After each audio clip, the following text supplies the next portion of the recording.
Olá, meu irmão, minha irmã, a graça e a paz do Senhor Jesus seja sobre a tua vida, a glória de Deus. Eu espero que vocês estejam bem.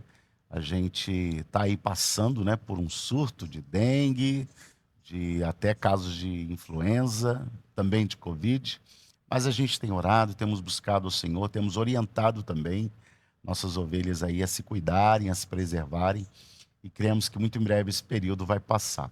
Então, meu desejo é que, torcendo aqui para que você esteja bem, esteja melhor, tá bom?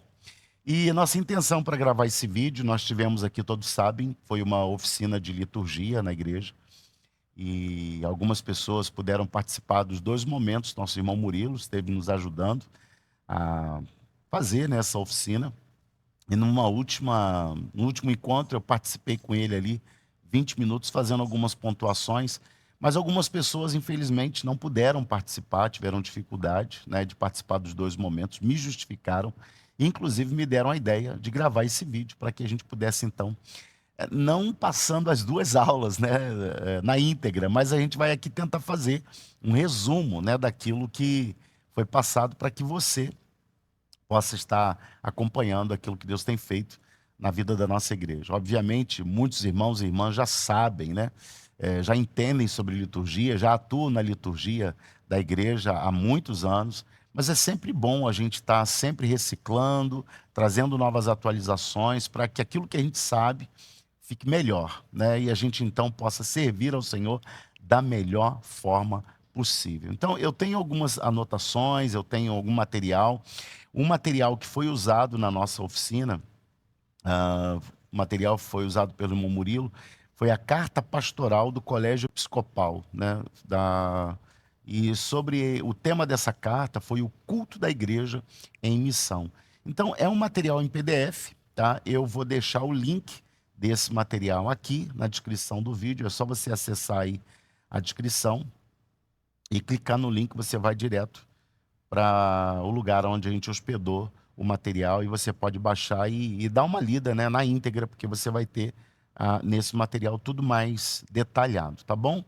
Mas então, esse material que o nosso irmão Murilo utilizou fala sobre alguns pontos muito importantes da liturgia. Primeira coisa que a gente precisa entender, o que que é liturgia, né? Não, você não vai encontrar essa palavra na Bíblia, né? Como a gente entende hoje. Mas, na verdade, a liturgia ela é uma ordem de serviço, né? Ela é uma organização do serviço que a gente presta na igreja. Tudo que a gente faz na igreja precisa de uma ordem, né? A gente não pode fazer as coisas sem pé e sem cabeça. O culto ele tem que ter um raciocínio, né? A gente faz o uso da fé, a gente faz o uso da emoção, mas a gente precisa que o culto também seja racional.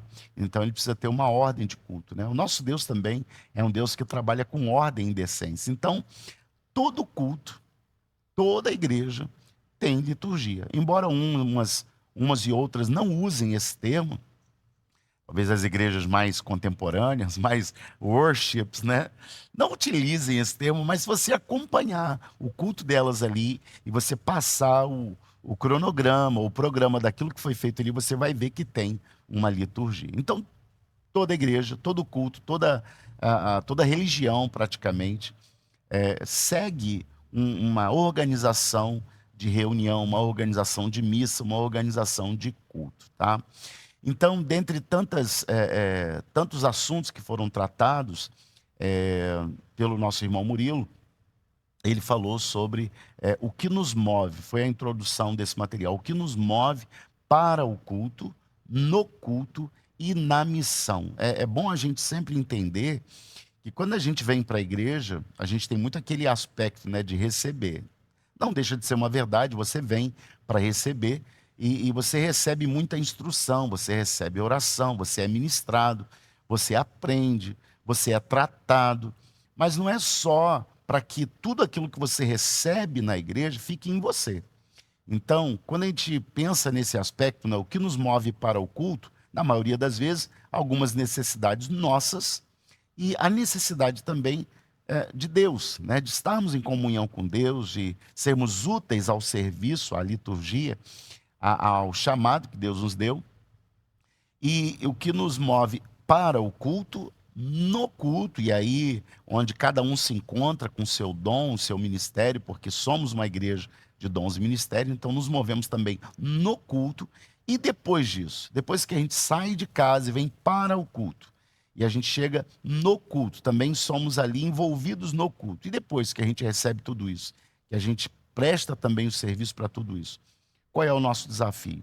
É a missão, né? A gente é preparado. Eu gosto sempre de usar o exemplo, acho que nesse livro não tem esse exemplo, mas eu gosto muito de usar o exemplo de que na igreja é como se fosse um quartel-general, né? Um QG, onde os soldados vêm, são equipados, são preparados, são tratados para cumprir um desafio, para cumprir uma missão, que é a missão da vida da igreja. Então, esse foi o primeiro aspecto, que é o aspecto de introdução do livro. Na segunda parte, o Murilo falou sobre a adoração, o que é adoração, né? Na terceira parte, vem a parte da confissão, o que é confissão, né? Qual a importância da confissão, tudo isso você vai ver detalhadamente nesse material em PDF. Murilo certamente também falou sobre a parte do louvor, né? A parte da adoração que envolve o louvor, porque adoração não é só louvor. Adoração, na verdade, que é o segundo tópico, é um estilo de vida que você presta aqui na igreja, mas você presta também em qualquer lugar onde você estiver, porque é o nosso estilo de viver. E aí, quando falo sobre louvor, aí é uma área da adoração específica.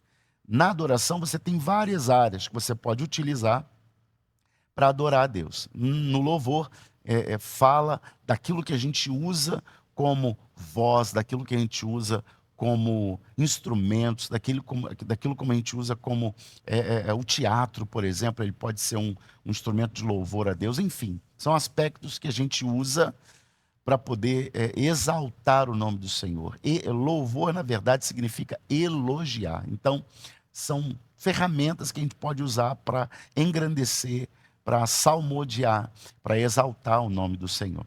E depois, no quinto aspecto, veio a parte da edificação, que é a parte da homilia, da palavra que é ministrada, que na verdade acaba sendo o ápice do culto, né? Tudo converge para que a palavra, a gente vai tendo vários aspectos do culto dentro da liturgia que nós fazemos para Deus, que nós ministramos a Deus. O louvor, a introdução, as orações, as confissões, tudo são partes de nós para Deus. Mas vem aquele momento que Deus responde a essa liturgia. E aí é a parte que para nós é uma das mais importantes. Eu não vou dizer que é a mais, mas é uma das mais importantes, que é o momento da edificação. É o momento que Deus agora responde a essa liturgia.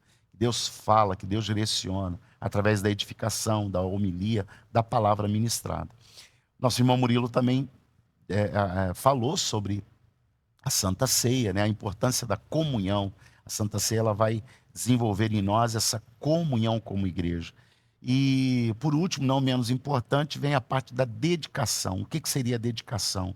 É o desafio, é o que a gente volta lá no início, né? O que me move para o culto, o que me move no culto e o que me move na missão. Então, a dedicação é o apelo da palavra. Logo após a palavra, a gente vai ter um momento de apelo para quem quer entregar a vida para Jesus, ou quem quer retornar, reconciliar na fé, ou quem quer trabalhar o perdão. Então, o apelo da mensagem. A mensagem, ela sempre precisa ser um apelo à comunidade que está participando daquele momento ali de culto. Então, nós somos o tempo todo, em todo culto, desafiado. Nem sempre, né? Nem sempre. Toda palavra vai desafiar o povo a vir à frente, nem sempre. Às vezes a pessoa pode estar ali no banco e a palavra trazer o desafio para aquela pessoa. Então, porque às vezes a gente tem pessoas que todo culto chama o povo à frente. É interessante? É claro que é interessante a igreja ser desafiada a ir ao altar. O altar é lugar de entrega, é lugar de prostração, mas às vezes isso acaba virando uma rotina. Então é bom saber que nem sempre toda palavra pregada vai chamar o povo à frente. Mas o mais importante é que o desafio precisa estar claro no fim da mensagem. E isso indo o povo à frente ou não. Então, a gente pode, uma vez ou outra, chamar o povo à frente, orar com eles, com imposição de mãos, quando cabe essa necessidade do desafio de ir à frente ao altar, fazer toda essa dinâmica. Mas, às vezes, também no banco, a pessoa ela pode ser desafiada a mudar de vida, a fazer uma reflexão e aí então ser desafiada, que é o propósito da dedicação. Então, praticamente foi basicamente isso, né, que o nosso irmão Murilo tratou em relação à oficina de liturgia, e está tudo resumido nesse PDF. Mas eu gostaria, então, de colocar para vocês o que eu coloquei nos 20 minutos que eu tive na última aula com ele e com os irmãos que estavam reunidos. A gente tratou sobre lembrar sempre, né, que o culto, ele é para Deus. Deus, na verdade, ele é o centro desse culto, né? Ele que está ali para receber. Eu sei que a gente usa, né? Muitas vezes a gente usa a frase, hoje eu preciso receber, pastor. Verdade. A gente recebe também. Mas a personagem principal de um culto que está ali para receber é o Senhor. Então, quando a gente sai de casa, a gente tem que pensar exatamente assim: eu vou lá para dar o meu melhor para o Senhor. Porque às vezes a gente vê, irmãos, aspectos assim que a gente não era para ver, né? Não era nem para existir isso, mas existem. Pessoas que falam assim: eu não gostei do culto hoje. O culto hoje não foi bom. Mas o culto, você não tem que gostar do culto. Você não tem que perguntar para você ou para o irmão se o culto foi bom hoje. Porque, na verdade, quem tem que fazer essa pergunta para mim e para você é o próprio Deus. Como é que foi o teu culto hoje? Como é que você cultuou a Deus hoje? A qualidade do serviço, a gente está falando de liturgia, né? A qualidade daquilo que você serviu hoje ao Senhor foi boa, foi média ou foi top? Teu culto, você deu a melhor palma naquele momento que você estava cultuando, você deu o teu melhor glória, você estava integralmente ali ou você estava ali, mas não estava, né? Estava na igreja, mas estava com o pensamento em casa. Então, tudo isso conta como qualidade de culto. E às vezes a gente se esquece, a gente acha que o culto é para gente. O pastor não cantou aquela música, eu gosto tanto daquela música. Mas não é essa a proposta. A proposta é que quem está ali para ser louvado e atendido e servido é o Senhor. Isso não nos impede de recebermos algo da parte de Deus, mas o foco é Ele que está ali para ser adorado, para ser servido por nós. Segundo aspecto que eu tratei na parte que me foi dada como tempo é que o culto sempre deve ser desafiador. Ele sempre deve nos preparar para fora das paredes. A gente hoje, infelizmente, vive um evangelho que parece dar. A gente tem a sensação de que as pessoas elas estão sendo preparadas para viver eternamente na terra, como se a morte não estivesse perto de acontecer, como se a volta de Jesus não estivesse perto para acontecer, e elas são preparadas para prosperar na terra, elas são preparadas para viver, né, 100, 120 anos, e na verdade a gente precisa lembrar, o culto ele tem essa proposta de nos preparar para fora das paredes. A volta de Jesus é iminente, como a morte também é iminente. Então, a qualquer momento a gente está aqui e a gente pode não estar. A volta de Jesus ela pode acontecer. Então, qual é o desafio da igreja? É salvar o maior número de pessoas possíveis. É falar de Jesus, é testemunhar de Jesus, é pregar o evangelho a toda criatura. Porque o que falta para que Jesus volte, dentre alguns fatores, né, que a gente vai observando e que estão na palavra de Deus, mas um dos fatores que ainda faltam se cumprir para que Jesus volte é o evangelho do reino ser pregado a toda criatura. Então, essa é a missão da igreja. Nossa missão é sermos desafiados no culto para vivermos o que aprendemos aqui fora das quatro paredes. O terceiro aspecto que eu tratei, todo mundo já sabe que liturgia é ordem de culto e que as etapas do culto elas precisam ser organizadas para que não fique aquela coisa perdida, né? Algo vai seguir uma ordem, vai seguir um cronograma. Então, com toda a liberdade que a gente puder ter nessa ordem, nesse cronograma, mas a gente precisa saber prestar atenção em alguns aspectos, né, do calendário litúrgico, alguns aspectos do tema do mês. Nós temos meses que a gente trabalha suicídio, que a gente trabalha o Outubro Rosa, o Novembro Azul, né, o mês das mulheres, o Dia dos Pais, enfim. Então, a gente sempre procurar inserir esses elementos nos cultos, né? Se o culto, por exemplo, é voltado para a libertação, naquele dia específico tem um culto que é de libertação, ou que é de oração, ou que é estudo bíblico, ou que é um culto de ceia. Então, toda ordem vai pontuar esses elementos do culto, para que o culto tenha um direcionamento. O quarto aspecto é que uma boa liturgia, ela designa o tempo de ministração a Deus e às pessoas. Então, lembra do que eu falei? Primeiro a estar aqui para receber é o Senhor.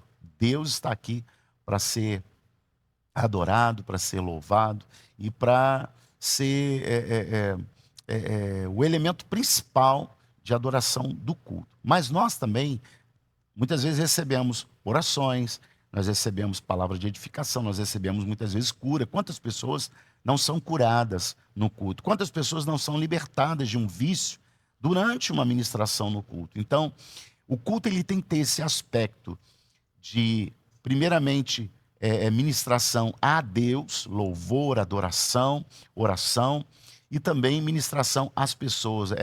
Aquele aspecto vertical e horizontal. Na maioria das vezes, não é que tem que ser nessa ordem, tá, gente? Mas na maioria das vezes, a ministração feita às pessoas começa na palavra e vai terminar ali na dedicação. É quando as pessoas são chamadas ao altar, são ministradas, são ungidas, né, recebem ali imposição de mãos e são também desafiadas a viverem aquela experiência fora do templo, né, nas suas casas, no seu trabalho, na rua, enfim. Então, mas o que a gente infelizmente percebe hoje é que no louvor, durante a adoração, as pessoas também são muitas vezes ovacionadas. Elas vão tendo o ego inflado, né? A gente precisa ter muito cuidado com a música. O Murilo falou de louvor, falou de adoração, e hoje, infelizmente, muitas músicas hoje, elas massageiam o ego das pessoas que estão ali no culto. E, na verdade, esse tempo de louvor e de adoração não é, de forma alguma, ministrado a ninguém. Ninguém. Ninguém que está ali tem que estar ali para ouvir uma canção que vai acalmar a sua alma, as suas emoções. Não, não. O louvor e a adoração, eles precisam ser intrinsecamente e também de forma evidente ministradas somente a Deus. Louvor e adoração sempre, sempre focados no Senhor, tá? Isso, claro, não vai impedir que as pessoas sejam ministradas, mas a ministração às pessoas, elas costumam vir da palavra para frente, no final do culto. Ok? Muito, muito entendido? Tudo certo até aí? Então vamos lá. Nessa questão, então, como o culto ele é feito para ministração a Deus, vertical e horizontal, então a gente tem vários tipos de liturgias, né? Cada liturgia, às vezes, vai depender do tema. Por exemplo, agora, eu estou gravando esse vídeo em fevereiro. Nós estamos indo aí para a quarta semana da quaresma. É um período que antecede aí a Páscoa, né? Então, é um momento de contrição, é um momento de arrependimento, é um momento da gente ser mais solidário, das nossas orações no secreto. Então, quaresma é o tema do momento, né? E daqui a pouco vem Páscoa, daqui a pouco vem mês de março, mês das mulheres. Então, cada culto ele pode ter uma liturgia, porque não existe uma liturgia somente, existem várias liturgias, né? Mas essas liturgias, elas sempre têm que se preocupar com o tema do culto. O tema, por exemplo, é sempre bom, interessante, quem sabe, do obreiro ou da obreira que estão ali na liturgia do culto, entrar em contato com o pastor. Pastor, qual é a palavra que vai ser pregada hoje? Qual é o tema da palavra? Né? Por exemplo, nós estamos desde o início de fevereiro até o dia 21 de maio trabalhando uma vida com propósito. Olha que interessante. Então você já sabe que o tema é uma vida com propósito desses meses, né? Então, claro, um culto ou outro vai ter tema diferente, como agora na ceia a gente vai ter um tema diferente, né? Vai ter uma pegada missionária. Mas, enfim, cada culto você pode trabalhar vários aspectos desse título, desse tema.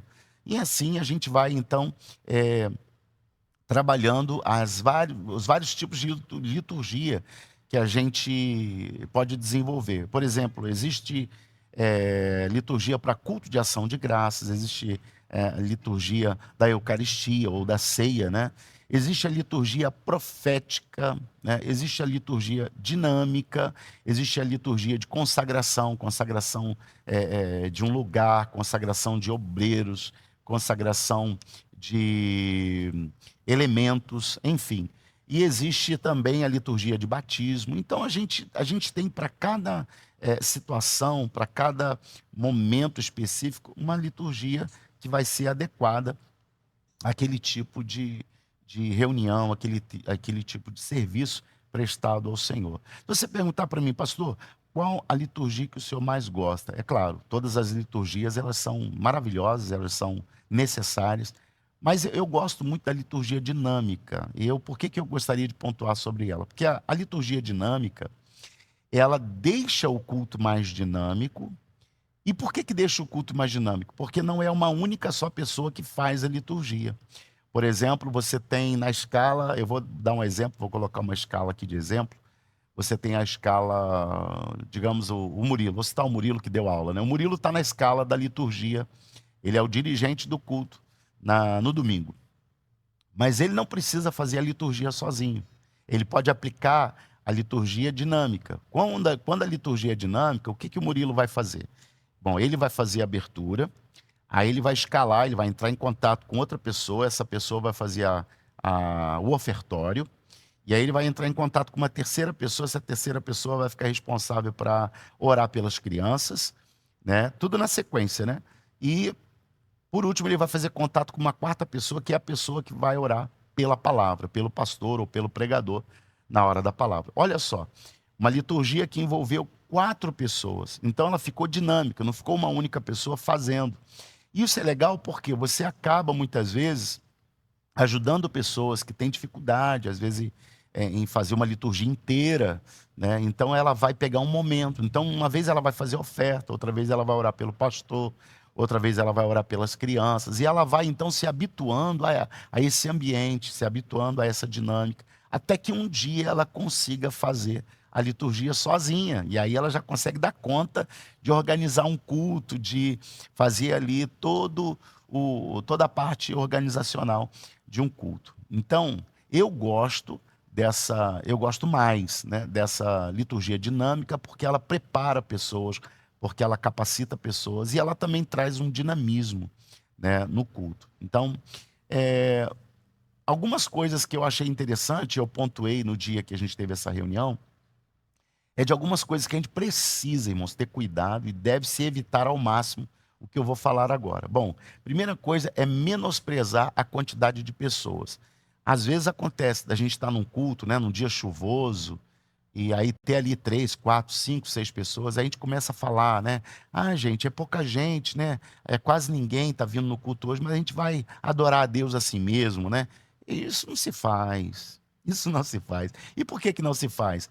Porque na verdade, a motivação que a gente tem é, quando se trata de coletivo, ter pelo menos 2 ou 3. Se você tem 2 ou 3 pessoas reunidas em nome de Jesus, ali ele está presente. Então, tem 2, amém, vamos cultuar na mesma intensidade. E eu falo isso, interessante, porque se eu tiver que começar um culto que tem ali 5, 6 pessoas, eu não vou mudar meu tom de voz, eu não vou ficar desanimado, eu vou pregar com a mesma intensidade. Se eu estivesse pregando para 300 pessoas, para 3.000 pessoas. Porque lembra do que eu falei no início? O culto não é para as pessoas que estão ali. O culto é para Deus. E se o culto é para Deus, eu não posso mudar o meu tipo de culto. A qualidade da minha adoração não muda.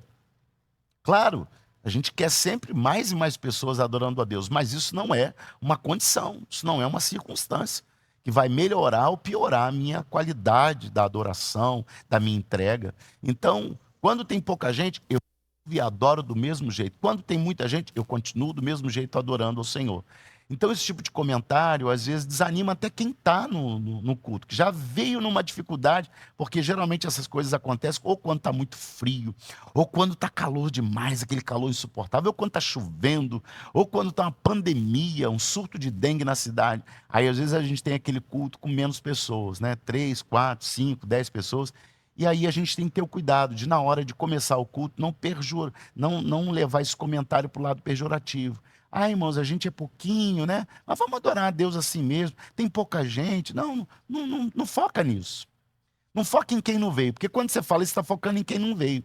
Você tem que focar em quem veio. Se veio dois, veio três, amém. Vamos para cima, vamos salmodiar, vamos celebrar, vamos adorar, vamos dar o nosso melhor para Deus, porque o culto é para Ele. Então, o primeiro aspecto que a gente deve evitar são menosprezar a quantidade de pessoas presentes. Seja muito ou seja pouca, adore na mesma intensidade. Faça aquele culto do melhor culto que você puder fazer para o Senhor. O segundo aspecto, aí parecido com esse, é quando a gente menospreza ou reclama das condições climáticas, né?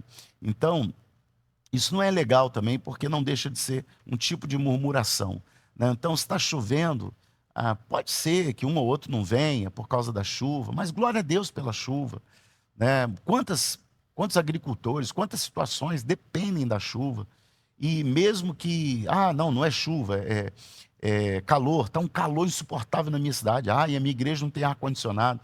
Meu irmão, se a gente olhar para os vídeos que a gente vê, né, de missionários que a gente conhece, que estão lá na África, ou que estão lá no sertão alagoano, no sertão do Piauí, e estão lá debaixo de um forno, numa estufa, nem ventilador, a igreja que não tem ar-condicionado aqui, né, nas cidades, pelo menos ventiladores tem, né, e já ajuda, né? Mas olha, quantas pessoas em condições muito piores do que a nossa não deixam de cultuar na chuva, não deixam de cultuar debaixo de uma cabana, não deixam de cultuar por causa do calor, por causa do frio, cultuam, porque é a melhor coisa que eles conseguem fazer é estar e adoram fazer, é estar na presença de Deus, e independente das condições, do tempo, do clima. Então, muitas vezes a gente está no culto e a gente, irmãos, está chovendo, irmãos, o calor está intenso, né? Mas a gente está aqui, a gente vai adorar. Não reclame, não murmure sobre essas coisas, evita esse tipo de comentário. Lembra, nenhuma condição, nenhuma circunstância pode te impedir de adorar a Deus, e teu papel como homem ou mulher de Deus que está ali na liturgia é motivar e incentivar as pessoas a adorar a Deus da melhor forma possível. Uma terceira observação que eu fiz também nessa reunião foi sobre os testemunhos. O que é um testemunho? Gente, os testemunhos são maravilhosos. O testemunho são ilustrações da própria vida. Quando você olha para a Bíblia, você está cheio de testemunhos, né? Está cheio de testemunhos na Bíblia.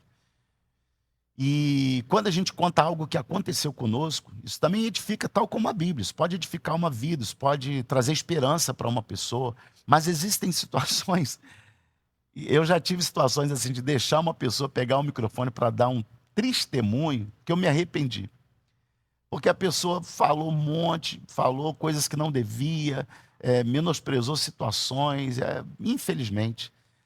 O testemunho é aquela história triste, aquela história catastrófica, que no final não tem nada que gera esperança no coração de ninguém, que não tem um final feliz e que não vai edificar a vida de ninguém. Vai dramatizar, vai entristecer, vai trazer um peso e às vezes em nada acrescenta. É só tristeza, é só lamúria. E a gente já chega batido muitas vezes no culto, né, com as coisas do dia a dia, que são coisas que nos aborrecem, que nos chateiam, que nos desfocam, que nos distraem. Então eu não preciso de mais dessas coisas para que minha vida continue da mesma forma. Eu preciso de coisas que vão me tirar desses ambientes.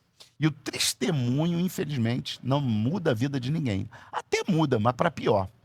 A pessoa que já estava meio desanimada, agora fica mais desanimada ainda, porque ela acabou de ouvir um testemunho, uma história longa, negativa, dramática, negativamente dramática.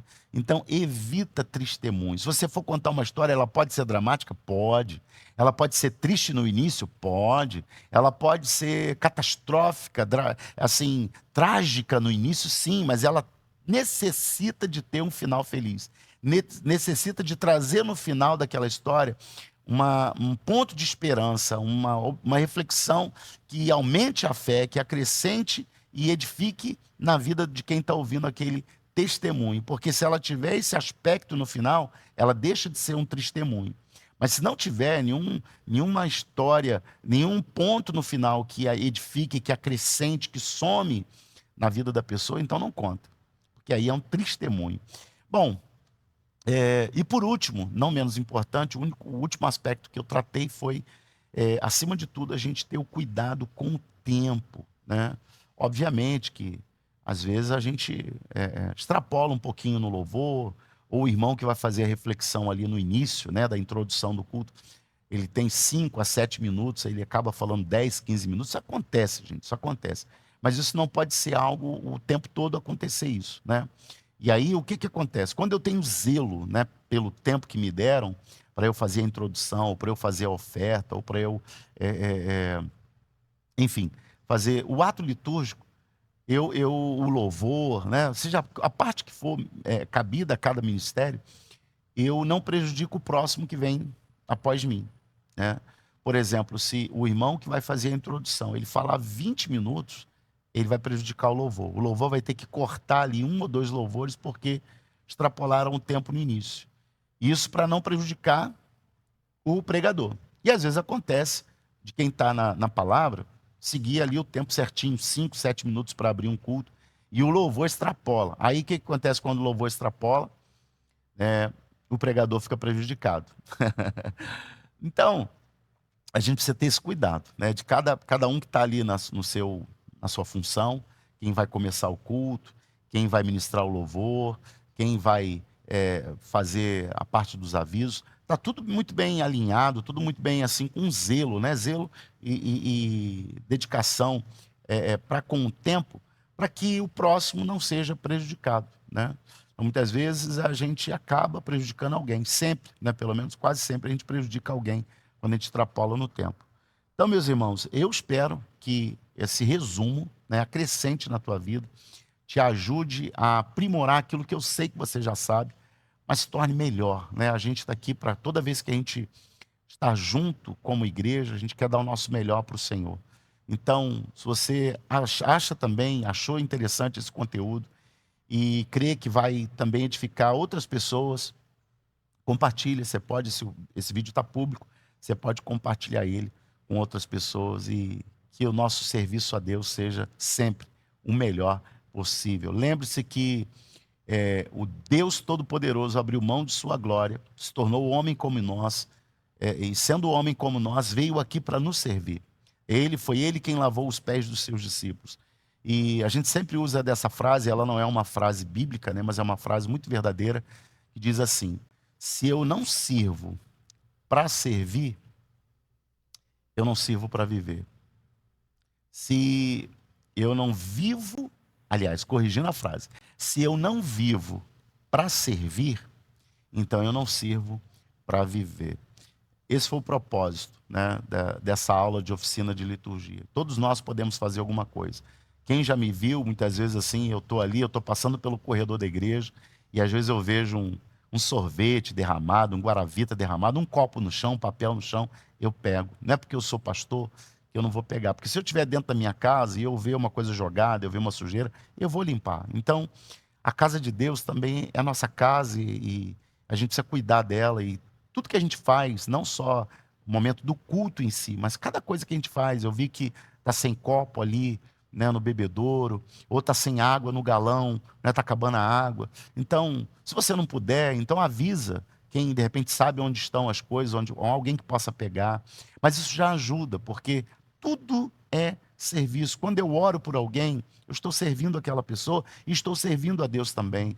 Quando eu evangelizo, quando eu sei que o irmão está sumido, né? Não tem vindo no culto, então eu vou ligar para ele. Mas isso é papel do pastor. É também, papel do pastor, é papel do evangelista, mas é seu papel também, porque eu tenho certeza que se você ficar doente, que se você ficar hospitalizado, você vai amar receber uma visita do pastor, receber uma oração do pastor pelo telefone, uma comunicação, uma mensagem, é ou não é? Então, a gente também precisa plantar isso na vida das pessoas, a gente precisa servir as pessoas, se preocupar com quem não está vindo no culto, orar, mandar uma oração, mandar uma mensagem, né? Está fazendo falta. E lembrar das pessoas, isso é servir a Deus, isso é servir as pessoas, isso é ser servo, tá bom? Um beijo no teu coração, que Deus continue te abençoando através dessa palavra, desse estudo, e compartilhe aí com quem você achar que vai achar esse conteúdo interessante. Deus te abençoe, até a próxima, se Deus quiser.